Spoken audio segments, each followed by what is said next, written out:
Hello, welcome back to my channel. Yesterday we posted the Miami Dolphins' perfect off-season, and I thought today was a great chance to use the magic of American sports, where the worst team gets the best pick, and look at the Jacksonville Jaguars, who have so much going on this off-season. It's incredible.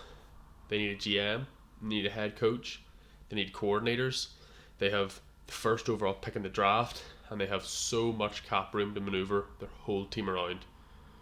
So without further ado, let's get into a look of the Jacksonville Jaguars' perfect off-season.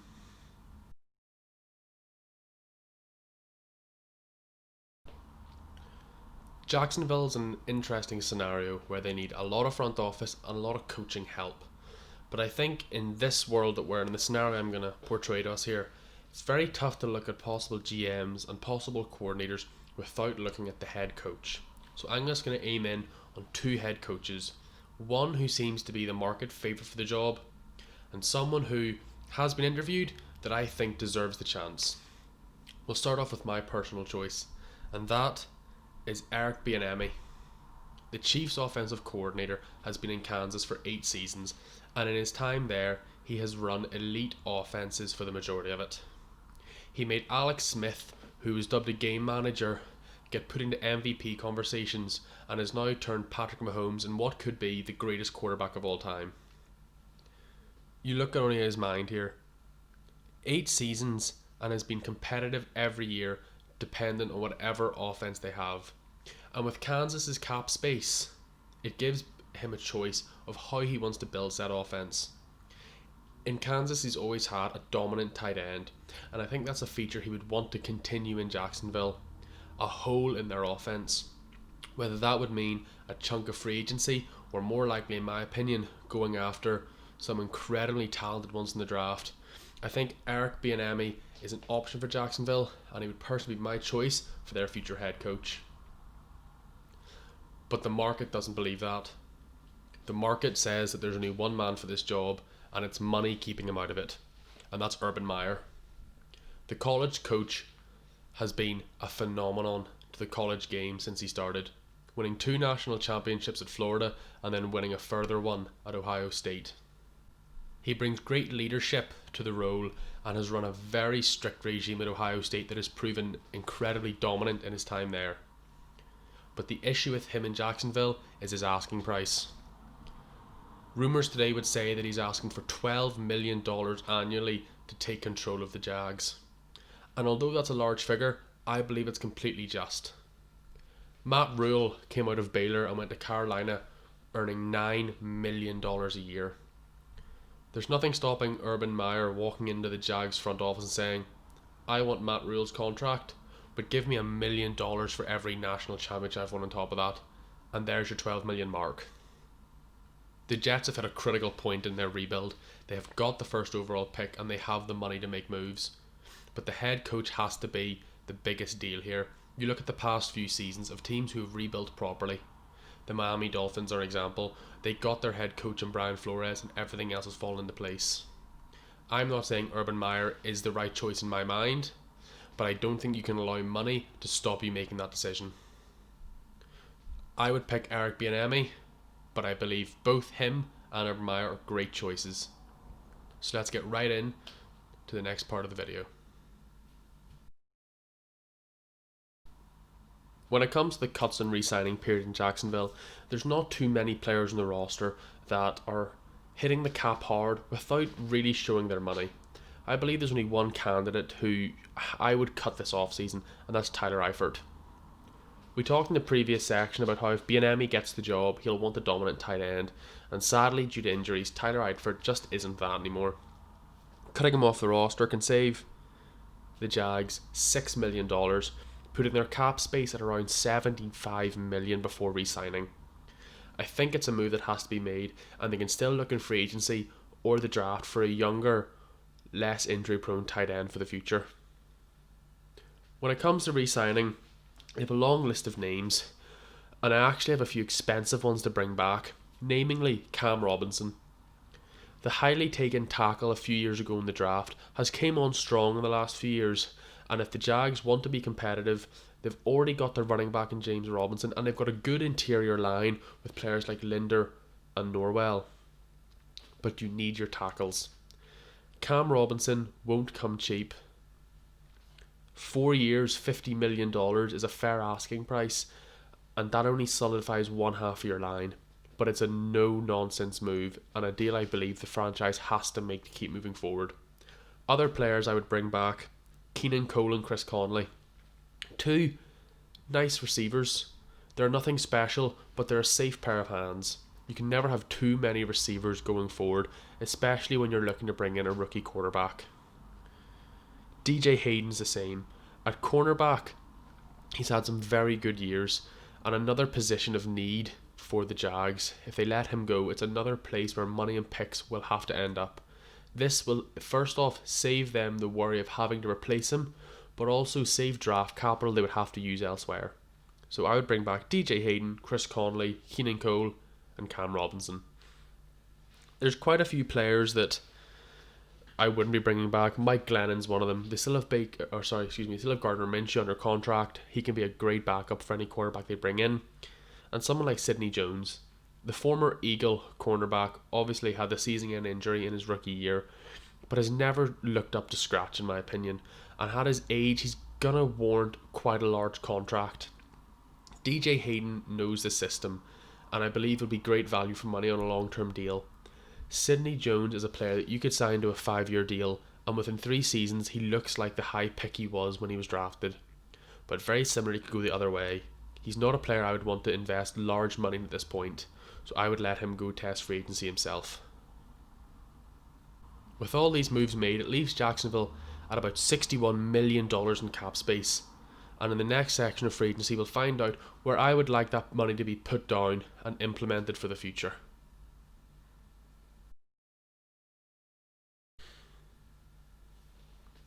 In free agency last year, the Jacksonville Jaguars were very quiet, and the only notable signing was Joe Schobert, the middle linebacker out of Cleveland. And I would like to think that this year, with the cap space they have at over $60 million, they'll be able to make more moves. But I believe that side of the ball is still important to fill up. Before we touch on the defense, I've only got one name on offense I'd like to look at, and it's a right tackle. You've just went out and paid big bucks to keep your left-hand side of your line safe. So why not spend a little bit of money and just solidify the line as a whole? And I believe at right tackle, someone like Darrell Williams out of the Buffalo Bills would be a great signing. He's had a resurgent year in a very good Buffalo offense and has looked very good at right tackle. And he wouldn't be demanding of too much of a contract. 3 years, $15 million leaves plenty of wiggle room for both the franchise if the deal doesn't make sense, or if it goes well, it's a bargain. I would add Darrell Williams to the O-line, and I believe that's the only move I'd make on offense. We talked previously about tight end being a problem, but I feel like this year's draft has a few very good tight ends in it, and I would like to target one there. On the defensive side of the ball, they can really use help anywhere, but signing players like DJ Hayden back allows them to stay away from cornerback for one more time. I'm more worried about them getting after the passer, and doing that whilst also stopping the run. Defensive line as a whole needs looked at. They have a good pass rusher in Josh Allen, but on his own he can't do very much as teams just clue in on him. So we'll start off at pass rush. The names I'm looking at, someone like Shaq Barrett or Matthew Judon, big names. I feel like the Jags need to go out and make a statement and sign someone worth a lot of money. Barrett, would you look at 4 years, $80 million. It's a lot of money, but it has to be done for the like of the franchise. Ever since they lost Yannick Ngakoue, Jacksonville has been no more. The best way to help Josh Allen's development is to put someone alongside him on the other side of the line that can also get after the passer. Matt Judon would look at about 4 years, 65 to 70 million, but both are very good outside linebackers that will put pressure on a defense.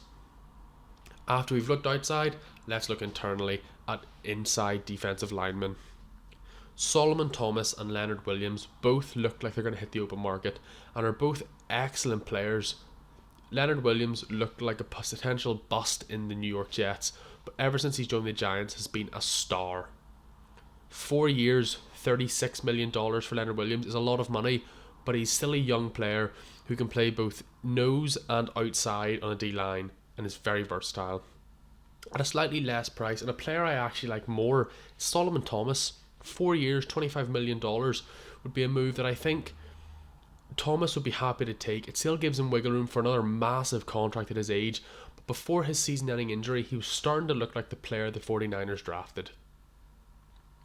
Safeties also needed inside of Jacksonville, and we look at players like Marcus Williams and John Johnson out of New Orleans and LA respectively. There's higher level players, Justin Simmons and Anthony Harris, but I just don't think at this point in the rebuild the Jags are willing to pay top dollar for a safety in free agency. Williams and Johnson would come with a slightly lower price tag, but still young enough to develop. If I'm the Jags, I'm signing Darrell Williams at right tackle.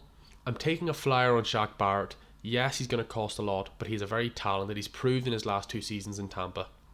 And I'm also going to sign Solomon Thomas, the interior defensive lineman from 49ers. Solomon Thomas, Shaq Barrett and Darrell Williams fills 3 massive holes on this team and allows the draft to be more of a best player available look, which is always a good way to rebuild a team. And on the topic of drafts, let's get right back into the mock draft. Well, we're here at the part where everyone is getting excited for Jacksonville. First overall pick. But I'm here to put a bit of doubt in your head and just ask the question, who do you take? Yes, Trevor Lawrence is being touted as the best quarterback of a decade, the best since Andrew Luck. But picture your Jacksonville. You've just give Urban Meyer $12 million a year, the ex-Ohio State coach, who, just a week ago from when this video is being recorded, took Justin Fields and ran Clemson off the pitch on their way to a national championship matchup with Alabama. Is it so unlikely to think that Urban Meyer will walk into Jacksonville and want Justin Fields as the number 1 pick? I don't know. It's a tough decision in my opinion for who you take at number 1. I think the closer to the draft you get, and especially if Urban Meyer gets hired, that question's going to start coming up. But I think for the last 2 years, the decision's been made. I don't think it matters who comes in. I think if Urban Meyer gets the job, he will be told Trevor Lawrence is a Jacksonville Jaguar. And using that logic, we are taking him with the first overall pick in the 2021 NFL Draft. As you'll see in a second here, Justin Fields goes to New York. Now, the only problem with having the first pick and no others in the first round is you have to wait quite a while to get back on the clock. So I'll see you again when we're at our next pick. So we're back on the clock at 21. Sadly, in a dream world for Jacksonville, if you see here, Kyle Pitts got taken 15 by New England. I would have loved to have seen Fitz just drop to 21 and he would have been a Jacksonville Jaguar. But I think there's still a lot of value on this board. As you can see, the best players available. Tackles, a position we'd short up by signing Darrell Williams. You see some edge, some linebackers. And I think the one player that stands out as a position that we could use always is a wide receiver. If you're taking Trevor Lawrence, you're giving him weapons. Rashad Bateman out of Minnesota is incredibly talented, and alongside someone like DJ Chark is going to cause fits for some defenses. With the 21st overall pick, we're going to take Rashad Bateman, and we're just going to wait now, as we're going to be drafting pretty soon after. As you can see, there's been a couple of different looks to this draft, the Miami one. In this one, Miami ended up taking Travis Etienne at 18, leaving Najee Harris on the board. And there's another sad pick. Pat Freiermuth out of Penn State has went to Baltimore at 26, I believe. Another player that I was incredibly excited to take. Now we have a few more questions on our hand of what do we do. If we look at the tight ends available, there's not great value. Only Brevin Jordan. We'll look to get back to Brevin Jordan again by our next pick. But I feel like this is a chance for us to maybe take some more defense. I don't necessarily want to have to take defense, but, and there we go, problem solved. We talked earlier on about how we didn't really want to hit a safety in free agency at that value, but now we have 2 choices. Andre Sisco and Jevon Holland. Personally, I have Andre Sisco as my number one safety in the class. I took him yesterday in the Miami rebuild. So for differences, we'll take Jevon Holland today. He is fast, he is rangy, he can play over the top, but he can also play downhill. I think that's something that a modern day safety has to be able to do. If they can't run with a tight end or receiver, but also come up and tackle a running back, they're not going to make it very far. You look at the modern days, Derwin James, Jamal Adams, these are the players they want to emulate. With that in mind, we're going to take Jevon Holland at the 33rd overall pick for Jacksonville. Back on the clock again at 45, and it's tough to see Najee Harris on the board.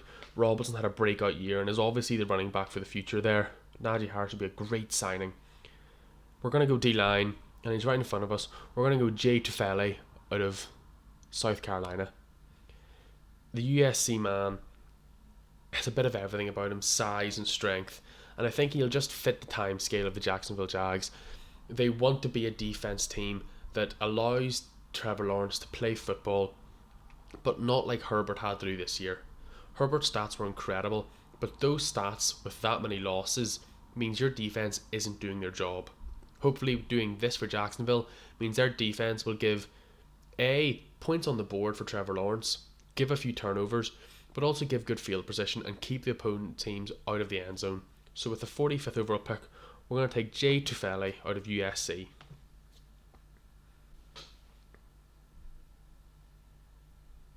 Finally, at pick 65, we're going to hit our tight end need, and it's with Brevin Jordan. In what was a shortened college season for a lot of teams, it was vital to see signs and flashes, and he showed that in his bowl game. Yes, they may have lost, but 100 yards and 2 touchdowns on a season where I think he tallied up 7 or 8 touchdowns in total proved to be an end zone target, and that's what Trevor Lawrence is going to need going forward. Tight ends are slowly becoming more athletic in the game. Players like Mike Gesicki and Mark Andrews, very athletic tight ends, are becoming needed, and I think he fills the hole perfectly and fills a need for Jacksonville exactly for what any team needs, but also if Eric Bieniemey does come in, he's a kind of player that can emulate Kelsey's athleticism and route running. We're back in the clock now at 97, as you can see, and we're just looking at the holes we have in our team compared to what we can see. You can see a lot of running backs and a lot of safeties are left on the board. But I'm going to go to the offensive line and I'm going to take a tackle. I think there's a few half decent options, but we're going to go with the top of the board here with Rasheed Walker. I've talked about us signing Darrell Williams, but a good scenario would be even just to sign any form of veteran for a year or two, just to tide over, and let some of like Rasheed Walker or any of these tackles here have a chance at development. It is proved in the NFL the offensive line has to help out rookie quarterbacks. Ryan Tannehill in Tennessee now looks like an incredible quarterback, but set records in Miami for the most sacked quarterback in his career, and that has shown up over the years. His injuries were caused from being hit so much. You cannot spend that high a pick on a quarterback without putting value in the O-line, and I think picking Rasheed Walker at 97 is good value. And now we're back. I decided the last few picks weren't very exciting, just depth picks, so I thought I'd skip through them, and now we can look at our draft as a whole. Trevor Lawrence at 1. We had the conversation about Urban Meyer and Justin Fields. I feel like this is a no-brainer. It's a decision you'll regret for a long time if you don't make it. Trevor Lawrence is the number 1 quarterback for a long time, and I think he's the number 1 quarterback in this draft, easily. Rashad Bateman at 21. There were quite a few players. We were looking to get Kyle Pitts out of Florida. That didn't come up. But Rashad Bateman, in any other draft class, is a top 2 or 3 receiver. He's just unlucky that this class is incredibly heavy on wide receivers. He gives Trevor Lawrence another weapon, and he also spreads the field for DJ Chark. We take Jevon Holland at 33, safety out of Oregon. Jay Tufele, the USC D lineman.